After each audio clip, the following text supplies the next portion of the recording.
마가복음 7장 14절에서 23절까지 말씀을 살펴보도록 하겠습니다. 예수님께서는 제자들의 부정의 문제를 제기한 종교 지도자들을 향해 장로들의 전통으로 하나님의 계명을 저버리고 사람의 계명을 따르는 외식하는 자라고 하시며 신랄하게 꼬집으셨습니다.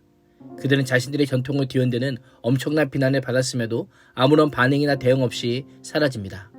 14절에서 16절은 전통과 관련하여 무리에게 주신 비유입니다. 바리새인과 서기관과의 장로들의 전통에 대한 논쟁을 일단락 지으신 예수님께서는 무리를 불러 비유로 참된 정결을 설명하십니다. 예수님은 가장 먼저 지금부터 내가 들려주는 말을 잘 듣고 깨달으라고 말씀합니다. 들음과 깨달음을 강조합니다. 깨달음은 무리와 제자들을 구별하는 기준으로 강조되어 사용하십니다. 제자는 예수님의 말씀을 듣는 자일 뿐 아니라 깨닫는 자입니다. 예수님께서 하신 말씀의 의미를 바르게 알 뿐 아니라 깨닫고 순종하는 자가 제자입니다. 나는 어떤 자입니까? 듣기만 하는 무리입니까? 아니면 듣고 깨닫는 제자입니까? 성경에서 들음은 항상 순종을 내포하고 있습니다. 듣는다는 것은 순종하겠다는 의미인 것입니다. 말씀을 듣고 행하는 자로 살겠다는 것입니다. 말씀을 듣고 깨달음으로 행하는 자가 되시기를 축복합니다. 종교 지도자들이 제기한 주제는 부정과 정결이었습니다. 장로들의 전통은 손을 씻지 않고 음식을 먹는 것을 부정으로 정의합니다. 전통에 따라 손 씻지 않은 부정이 음식에 부정을 전가하고 그 음식을 먹음으로 사람이 부정하게 된다고 생각했습니다. 그러나 이미 부정이 예수님께 전가되지 않는다는 것은 부정하다고 여겨진 더러운 귀신 들린 자와 혈루증 앓는 여인을 치유하시고 야이로의 죽은 딸을 손을 잡음으로 이미 입증되었습니다. 예수님은 장로들의 전통을 정면으로 반박하시며 몸 밖에서 안으로 들어가는 음식이 사람을 더럽히고 부정하게 하는 것이 아니다. 어떤 음식도 사람을 더럽히지 않는다라고 말씀합니다. 손을 씻지 않고 먹었든 씻고 먹었든 입 안으로 들어가는 음식은 우리의 정결과 부정과는 아무런 상관이 없습니다.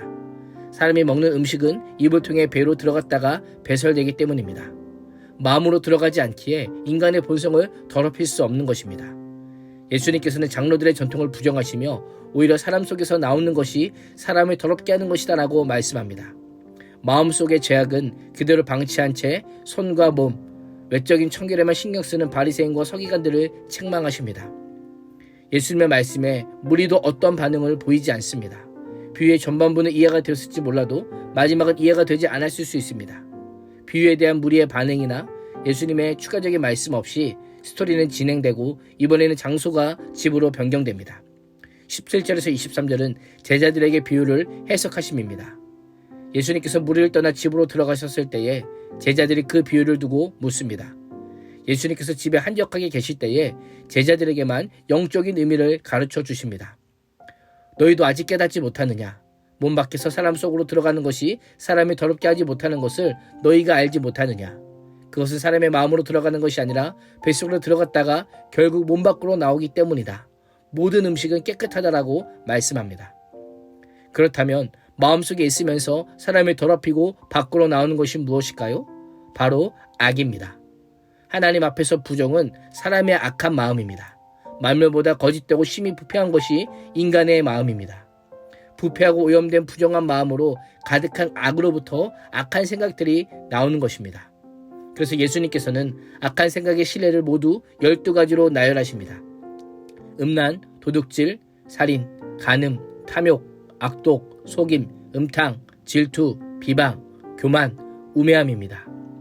이토록 많은 목록을 소개하신 이유가 무엇일까요?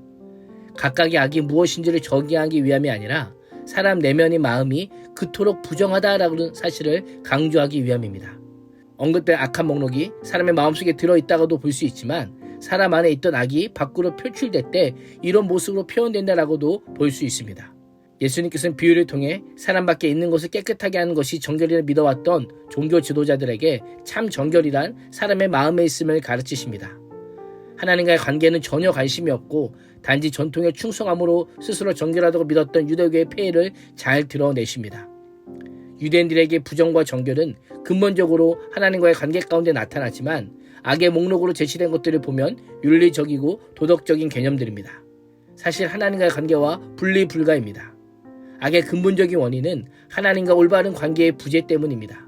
예수님께서 음식과 무관하게 사람의 마음에서 나오는 것이 우리를 부정하게 할 수 있음을 말씀하는 것은 만약 우리가 우리의 마음을 선하고 아름다운 것으로 가득 채운다면 거룩하신 하나님의 순결한 도구가 될 수 있음을 알려주시기 위함입니다.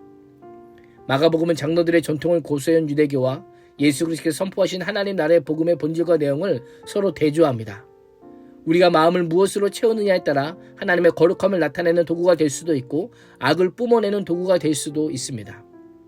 본문의 시제를 보면 악한 생각들은 인간의 역사가 끝나는 날까지 항상 마음속으로부터 흘러나옴을 강조하고 있습니다. 우리의 모습은 어떠합니까? 신앙의 전통과 형식에 갇혀 하나님과의 인격적인 관계에 있어서 소홀해 있진 않습니까? 우리를 더럽게 하지 못하는 것들에 관심을 쏟은 나머지 정말 우리를 더럽게 하는 것에는 무관심하지는 않으십니까? 우리가 진정으로 지켜야 할 것은 마음입니다. 무엇보다 지켜야 할 것은 내 마음입니다. 생명의 근원이 마음에서 나기 때문입니다. 마음에서 나오는 것이 우리를 부정하게 함을 기억하며 하나님의 거룩을 선포하는 도구가 될 수 있기를 주님의 이름으로 축복합니다. 기도하겠습니다. 하나님, 우리 밖에서 들어가는 것이 아니라 마음속에서 나오는 것이 우리를 더럽게 함을 기억하며 무엇보다 우리의 마음을 힘써 지키는 삶을 살게 하여 주옵소서. 예수님의 이름으로 기도합니다. 아멘.